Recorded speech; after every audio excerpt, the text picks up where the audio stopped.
Welcome back, America. This is an incredibly smart show. No thanks to me.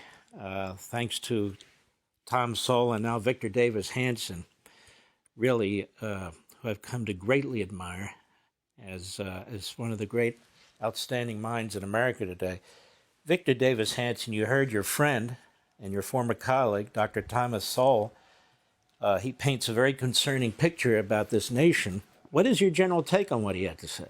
Well, I think he's reviewed his whole body of work for 50 years and applied it to this woke movement, and he's come up with a pretty succinct explanation of the jam that we're in. He's saying that the attraction or the seduction of equality by result is an age-old plague, but in this particular moment, we've given into it.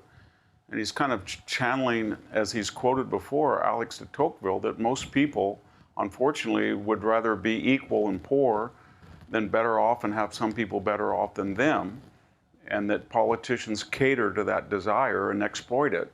And he's spent his entire life trying to show us that inequality is a very complex issue, and sometimes it's important and sometimes it's less important, sometimes it's due to race, geography, but there's so many multiples and factors that the idea that a government would need the power to make us equal on the backside always results in tyranny, death, destruction.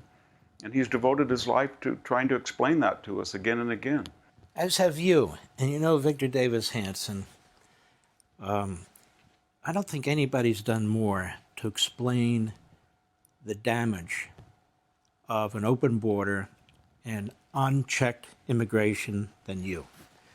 And as a matter of fact, you predicted a lot of things that are going on in this country today. You're really an expert on the Athens and Greece, the Peloponnesian Wars and Rome and so forth. Help us understand in context, is America certain to survive forever, or are we literally taking steps to destroy ourselves? No country gets that pass from history. In other words, each generation has to believe, Mark, that they're better than the alternative.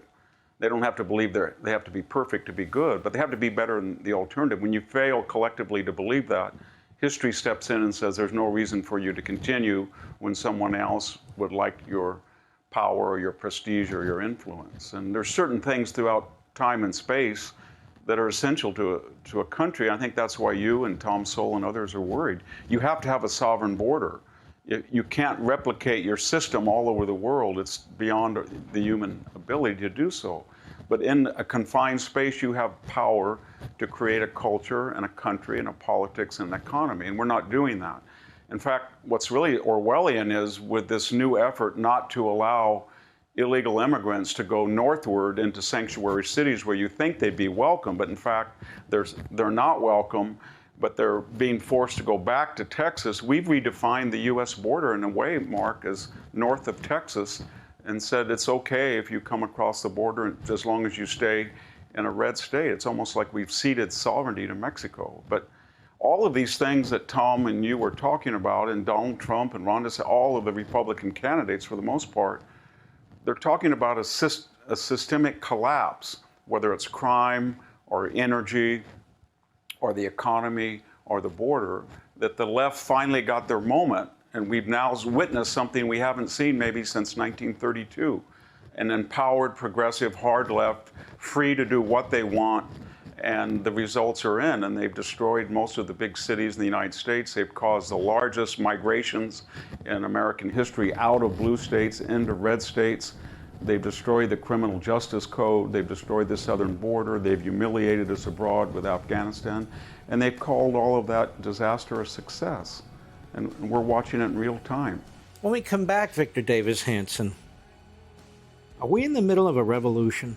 You've certainly suggested so, but even more than that, what kind of revolution is this that we're in the middle of, if you agree with that, which I think you do? We'll be right back. Hey, Sean Hannity here. Hey, click here to subscribe to Fox News YouTube page and catch our hottest interviews and most compelling analysis. You will not get it anywhere else.